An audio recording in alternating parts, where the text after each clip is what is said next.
सबकी प्यारी दादी गुलजार। ओम शांति। गुलजार दादी जी के पुरुषार्थ का संपन्नता का समय ऐसे बीता जो समय की कोई हमें महसूसता ही नहीं रही।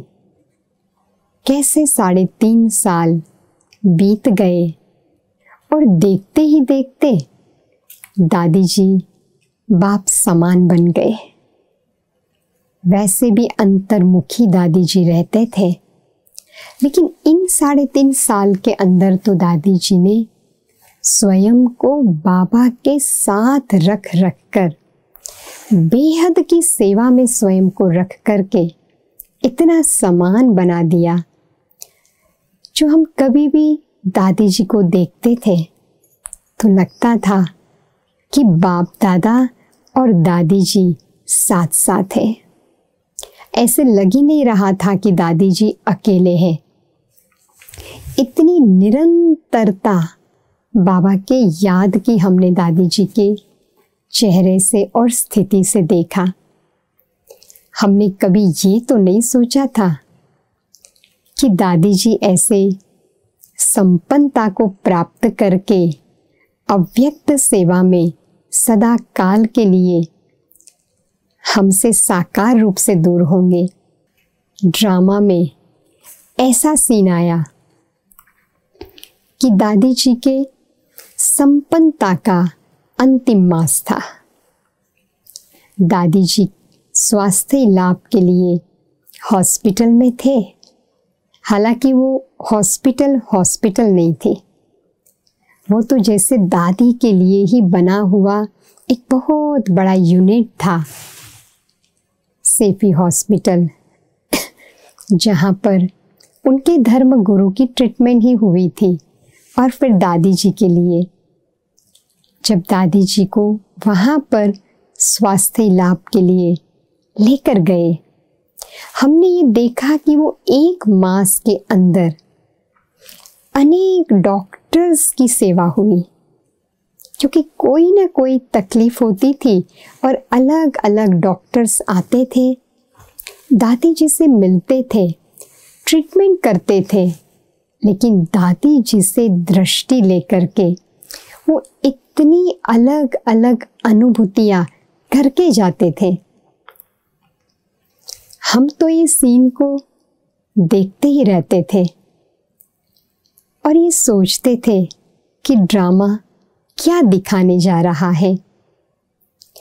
उतने में ही वो दिन आया जब शिवरात्रि थी। 11 मार्च का वो दिवस था और वो दादी जी के संपन्नता का आखिरी दिन था। दादी जी को तो सब प्रकार की ट्रीटमेंट दी जा रही थी। हम बहनें भी शिवरात्रि थी तो सुबह सेंटर पर गए, बाबा को भोग लगाया, शिव बाबा का झंडा भी लहराया।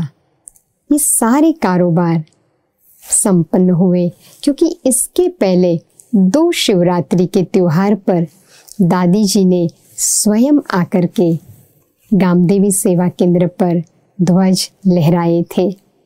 तो ये शिवरात्रि पर बाबा को और दादी जी को याद करके झंडा लहराया।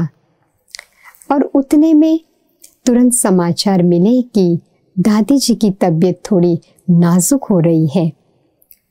सारा कारोबार पूरा करके जब हम हॉस्पिटल गए, नीलू बेन, तारा बेन, सारे डॉक्टर्स सब दादी जी के आसपास खड़े थे।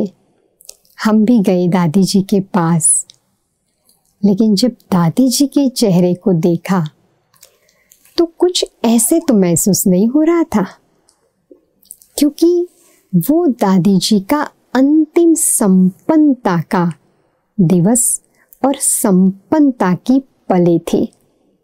दादी जी का चेहरा तो बाबा की याद में मगन था। वो शांति का वातावरण था। लेकिन डॉक्टर्स ने बता दिया कि अब थोड़े समय के लिए ही दादी जी हमारे बीच में रह सकेंगे। बाबा के गीत बज रहे थे। सभी आस पास खड़े होकर के बाबा को याद कर रहे थे।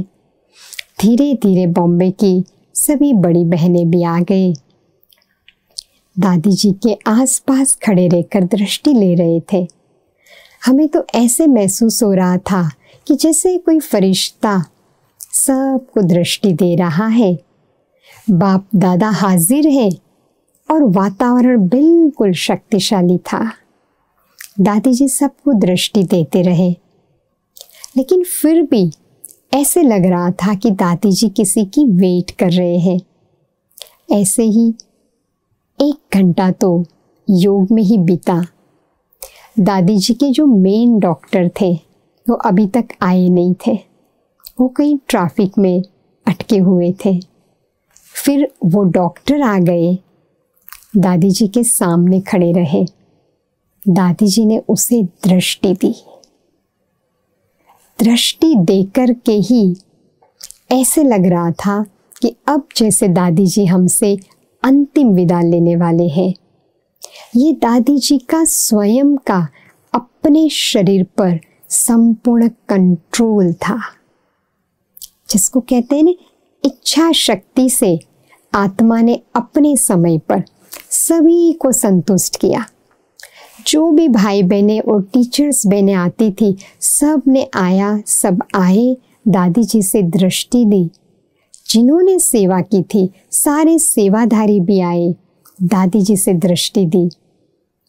तो ऐसे लग रहा था कि दादी जी ने सबको संतुष्ट किया, क्योंकि वैसे तो कोई मिलने के लिए नहीं आ सकते थे। तो ऐसे एहसास होता था कि जैसे दादी जी ने सबको कहा कि सबकी आश पूरी हो गई ना। बस शांति से फरिश्ता इस साकार देह से अलग होकर बाप दादा के साथ वतन में चला गया। ये अनुभूति होती थी और एकदम शक्तिशाली वातावरण था। तो ये थी उस महान आत्मा, बाप समान आत्मा के अंतिम विदाई के पल। सभी बाबा की याद में थे। सबको ये एहसास हुआ कि अब दादी जी पल साकार देह में नहीं है, लेकिन अव्यक्त रूप में हमारे साथी है। और वही अनुभूति अब तक भी हम सभी कर रहे हैं। ओम शांति।